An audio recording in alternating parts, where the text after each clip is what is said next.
Hello everyone, I'm Ernie and I am so thankful that you're here with us today.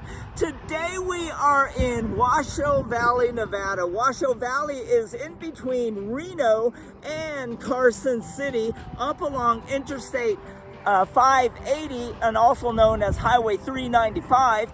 And Washoe is a Native American word which means people of the land. And we are at the historic Ophir Mill and we are going to learn a little bit of history of this mill, and let's go check it out. In 1861, the Ophir Mining Company built a $500,000 36 stamp mill in Washoe Valley to process ore from the rich Ophir mine at Virginia City. The first discovery of precious minerals in the Comstock mining district in Virginia City, Nevada, was made on what was to become the Ophir silver mining claim. Peter O'Reilly and Patrick McLaughlin located gold at the Ophir claim in June of 1859, and in August of that same year discovered the rich silver vein, which was to spark the Washoe Rush. The Ophir was a 675-foot long claim which yielded about $20 million before the precious metal ran out. The remains we are looking at is believed to be the assay office of the Ophir Mill. By 1863, the mill was enlarged to 64 stamps, and by 1866, it had 72 stamps and a capacity of 50 tons per day. Meanwhile, a camp developed initially called Washoe, then Ophir. It had a population of nearly 300 residents by 1863. A successful wagon road operated and with an abundance of timber allowed Ophir to provide lumber to the booming city. Unfortunately, milling and the demand for lumber both dwindled during the latter half of the 1860s and Ophir declined. The mill closed in 1866, and by 1871, only 41 residents remained. In 1872, the mill was dismantled, and today only a few rock walls remain with a few implements that may have been used at the mill.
Looking east past the remains of the assay office is the Virginia mountain range, and on the other side of the mountain range is Virginia City.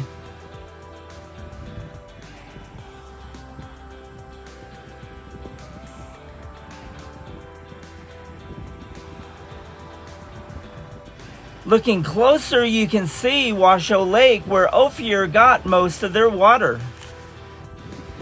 And past Washoe Lake is the historic Jumbo Grade, the pathway to Virginia City. And along the Jumbo Grade is the Mahoney Mine.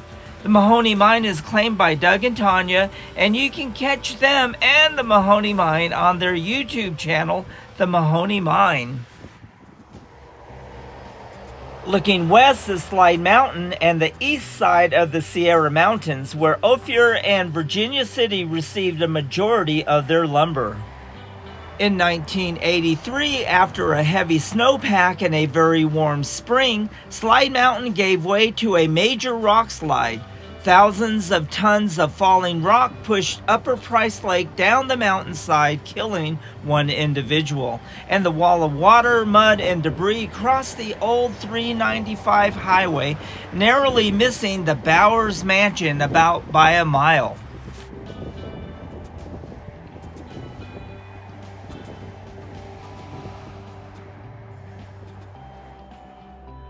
The Bowers Mansion is a prime example of homes built in Nevada by Comstock millionaires. The mansion is an acknowledgement to the Silver State's heritage. Lemuel Sanford Bowers, also nicknamed Sandy, was a miner and owner of the Crown Point mine in Gold Hill, Nevada. Sandy and his wife Eiley were the Nevada Territory's first millionaires. Their home, the Bowers Mansion, was the first of the elegant homes built in Nevada with the wealth from the Comstock Lode.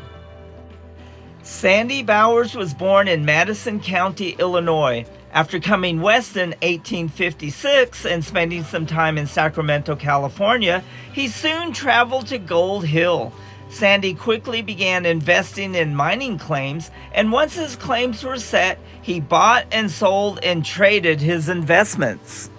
Sandy Bowers and James Rogers registered their holdings for a 20-foot mining claim in Gold Canyon on January 28th of 1859.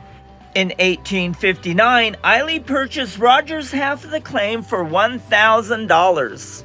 The Sandy Bowers claim still exists, though it became part of the Consolidated Imperial before control was taken over by Sutro Tunnel Coalition Incorporated. In 1955, the television show Death Valley Days created an episode titled The Crystal Gazer, depicting the lives of Sandy and Eiley Bowers.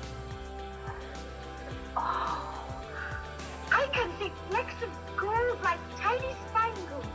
Trouble is the cussed stuff around it. This heavy black mineral, like lead. Yes, John Rogers was telling me. It's plaguing the life out of us, slowing up our work. You mean it's everywhere then? Aye. They can store at the head of the canyon where our claims lie. Well, if it's lead, wouldn't it be worth something? We don't know that it is lead. Well, why don't you get it ourselves? I can tell you why. Why, Mr. Comstock? Eiley Bowers was a Scottish-American woman who was, in her time, one of the richest women in the United States and owner of the Bowers Mansion, one of the largest houses in the western United States.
At the end of their lives, Sandy passed away from silicosis, which was common for miners back in the day. He was 35 years old. With the collapse of the Nevada mining economy, Eiley Bowers became bankrupt and destitute. Eiley reinvented herself as the famous Washoe seeress, a professional fortune teller in Nevada and California. She died penniless in a care home in Oakland, California.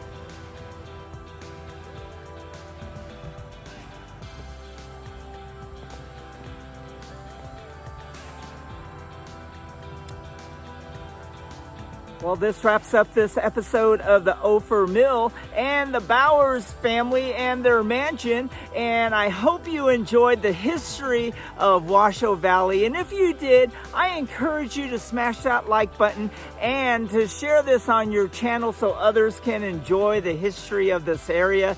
And if you haven't subscribed to our channel, I want to encourage you to subscribe and to become part of our AU family. We would love to have you in the family, and we are so thankful that you're here, and we will see you on the next one.